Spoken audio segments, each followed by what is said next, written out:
जय श्रीराम. गेले आपण 64 दिवस श्री गोंदवलेकर महाराज यांच्या कीर्तनांचं किंवा प्रवचनांचं जे पुस्तक आहे, जे 365 दिवसांसाठी लिहिलेलं आहे, त्याचं आपण वाचन करत होतो. आणि आजचा हा 65वा दिवस, 65. गोंदवलेकर महाराज हे गोंदवले सतलाराम महाराष्ट्रातील थोर संत, ज्याने आयुष्यभर श्रीरामाच्या नावाचा जप केला आणि श्रीरामाच्या नावाची किंवा त्यांच्या आयुष्याची जी काही महती आहे, त्यांचं जे आयुष्य आहे, हे सगळ्यांना सहज सुलभ पद्धतीने शिकवलं सांगितलं.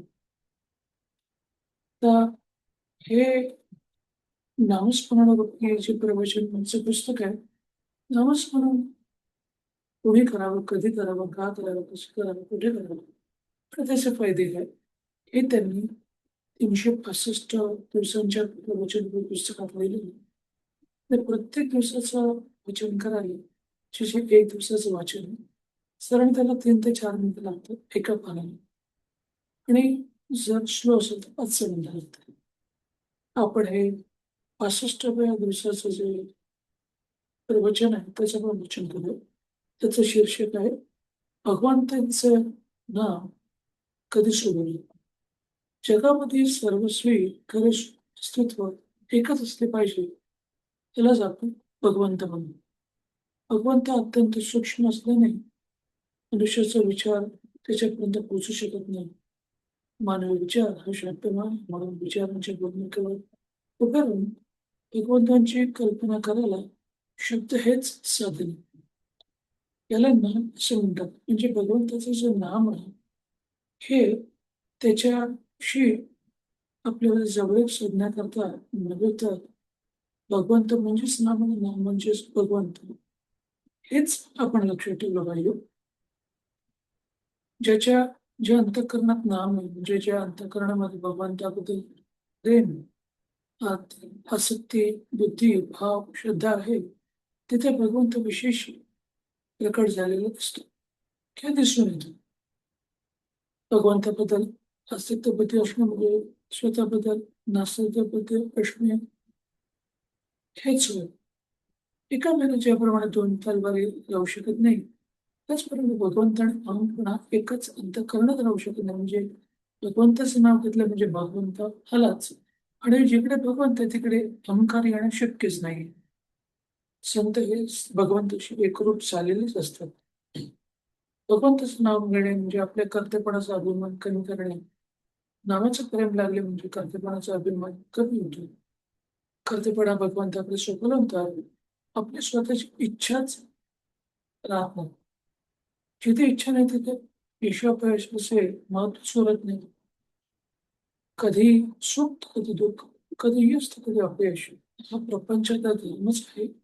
हे ओळखून आपल्या आयुष्यात घडणारी सर्व घटना त्याच्या इच्छेने आणि सत्तेने घडवून येतात, अशी जाणीव ज्याच्या अंतःकरणात उमटली, अशा या भगवंताचे, त्याला असे भगवंताचे अस्तित्व समजले, हेच आपण खरे समजले आहेत असं समजावे. मी खरं नसून तोच खरा आहे, हे सांगण्याचं जिथे मीच पुरत नाही, तीच खरी पूर्ण अवस्था. म्हणजे तो आणि मी वेगळा नाहीचे, आणि माझा मीपणा गेला म्हणजे माझा अहंकार पण गेला, म्हणजेच मी पूर्णत्वाला प्राप्त झालो.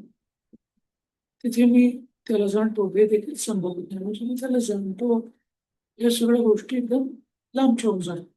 संत ओळखू यायला आणि त्याची वेळ घ्यायला भगवंताचे नाम स्वीत राहणे आवश्यक आहे. नाम घेत असताना सदाचार कधी सोडू नये, नीतीच्या मर्यादा कधी ओलांडू नये, कधी निराश बनू नये, देहाला उगीच कष्ट बनू नये. पण काही जरी झाले तरी भगवंताचं नाम कधी सोडू नये. कर्तव्याचे फळ आपल्या प्राप्तीने असल्याने जे फळ मिळेल त्यात समाधानी मानावे.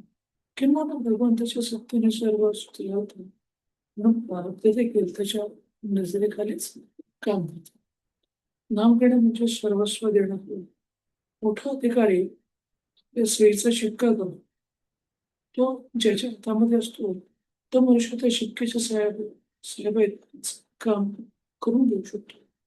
हे जसे व्यवहारामध्ये आहे, अगदी तसेच भगवंताच्या बाबतीतही आहे. जे प्रत्यक्ष भगवंत करतो, तेच काम त्याचं नाम करत असे म्हणजे भगवंताचा शिक्का हेच नाम शेवटचं वाक्य.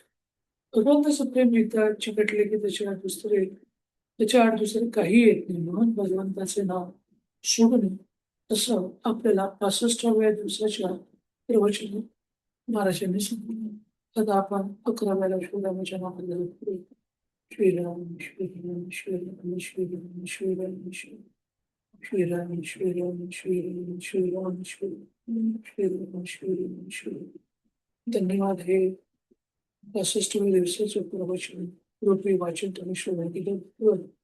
तुमच्याबरोबर एक दिवस आनंदाचा सुखाचा आणि आरोग्यपूर्ण जावं हीच ती श्रीरामचरणी इच्छा व्यक्त करतो आणि त्यामुळे जय श्रीराम, जय श्रीराम, जय श्री